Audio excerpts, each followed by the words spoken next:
ಶುರು ಮಾಡಿದ್ನಪ್ಪ ಫಿಲಾಸಫಿನ. ಅನೇಕರಿಗೆ ಫಿಲಾಸಫಿ ಅನ್ನೋದು ಒಂದು ಬೋರಿಂಗ್ ಸಬ್ಜೆಕ್ಟ್ ಆಗೋಗಿದೆ. ಕೆಲವರಿಗಂತೂ ಫಿಲಾಸಫಿ ಅನ್ನೋದು ಬದುಕಿಗೆ ಹತ್ತಿರವಲ್ಲದ ಅಮೂರ್ತ ವಿಷಯಗಳನ್ನು ಕುರಿತ ಒಂದು ಒಣ ಚರ್ಚೆಯಾಗಿ ಹೋಗ್ಬಿಟ್ಟಿದೆ.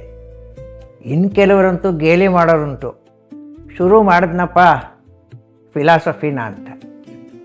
ಆದರೆ ಫಿಲಾಸಫಿ ಶಬ್ದದ ಹಿಂದೆ ಒಂದು ದೊಡ್ಡ ಐತಿಹ್ಯವೇ ಇದೆ. ನಾವೆಲ್ಲರೂ ಗ್ರೀಕ್ ತಾತ್ವಿಕನಾದ ಪೈಥಾಗರಸ್ ಬಗ್ಗೆ ಕೇಳಿದ್ದೀವಿ. ಈತ ಪಾಲಿಮ್ಯಾಥ್ ಅಂತಲೇ ಪ್ರಸಿದ್ಧ. ಅಂದರೆ ಅವನು ಮಾತಾಡದೇ ಇರೋ ವಿಷಯವೇ ಇರಲಿಲ್ಲ. ಆತ ಗಣಿತಶಾಸ್ತ್ರದ ಬಗ್ಗೆ, ಜ್ಯಾಮಿತಿಯ ಬಗ್ಗೆ, ನೀತಿಶಾಸ್ತ್ರದ ಬಗ್ಗೆ, ಮರಣೋತ್ತರ ಶಾಸ್ತ್ರದ ಬಗ್ಗೆ, ಸಂಗೀತ ಶಾಸ್ತ್ರದ ಬಗ್ಗೆ, ಹೀಗೆ ಎಲ್ಲ ಶಾಸ್ತ್ರಗಳ ಬಗ್ಗೆ ಆಳವಾಗಿ ಅಧ್ಯಯನ ಮಾಡಿದ್ದ. ಅವನು ಮಾತಾಡದೇ ಇರೋ ವಿಷಯವೇ ಇರಲಿಲ್ಲ. ಹೀಗಾಗಿ ಬಹುಶ್ರುತನಾದ, ಎಲ್ಲ ವಿಷಯಗಳ ಬಗ್ಗೆ ಪರಿಣತಿ ಹೊಂದಿದ್ದ ಆತನನ್ನು ಗ್ರೀಸ್ ದೇಶದ ಜನರು you are the wisest on the earth ಎಂದರೆ ಈ ಭೂಮಿಯ ಮೇಲೆ ಇದ್ದಿರಬಹುದಾದ ಜ್ಞಾನಿ ಶ್ರೇಷ್ಠನೆಂದರೆ ನೀನೇ ಅಂತ ಹೊಗಳಿದ್ರು. ಆದರೆ ಪೈಥಾಗರಸ್ಗೆ ಈ ಹೊಗಳಿಕೆ ಬೇಕಿರಲಿಲ್ಲ.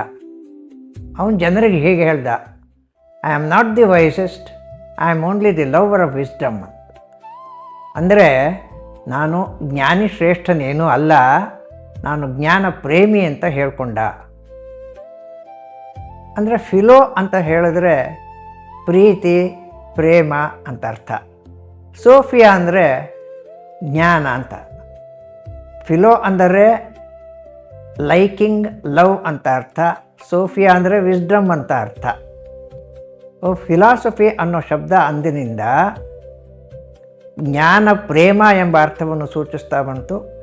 ಈ ಶಬ್ದವನ್ನು ಬಳಕೆಗೆ ತಂದವನೇ ಪೈಥಾಗರಸ್ ಎಂಬುದನ್ನು ನಾವು ನೆನಪಿನಲ್ಲಿ ಇಡಬೇಕಾಗುತ್ತೆ. ಫಿಲಾಸಫಿ ಶಬ್ದಕ್ಕೆ ನಿರ್ದಿಷ್ಟ ವಿಷಯದ ಎಲ್ಲೇನೇ ಇಲ್ಲ, ಇಡೀ ವಿಶ್ವವೇ ಅದರ ವಿಷಯ.